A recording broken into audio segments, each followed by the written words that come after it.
O'zi onam xafa bo'lmasin deb senga uylandim. Tushundingmi? O'zimga qo'yib berganda yaxshi ko'rgan qizim Nargizga uylanardim. Ajrashaman sen bilan. Shotir aka. Oyjon, o'g'lingiz doim men bilan urushganda ajrashaman turadi.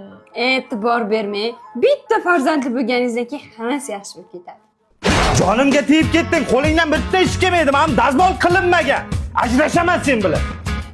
Bolali bo'ldik ko'nmaga yana. Oyjon, o'g'lingiz babiram ajrashaman deyapti-ku. Asta-asta bo'ladi-da. Farzandlaringiz ko'payaversin. Keyin hammasi yaxshi bo'ladi. Farzandlar oilani mustahkamlaydi. Endi nima aybim uchun ajrashmoqchisiz? Prosta turqing yoqmayapti. Ajrashaman. To'ydan keyin nima degandingiz? Nima degandim? Sevgilim Nargizga uylanmabman-da degandingiz. Kim u Nargiz? Qanaqa Nargiz? Ajrashaman siz bilan. Qo'y endi xotin shuncha bola bilan ajrashmasmiz? Ajrashaman dedim, ajrashaman. Tushundingizmi? Ya'ni ko'payishar ekanmiz-da.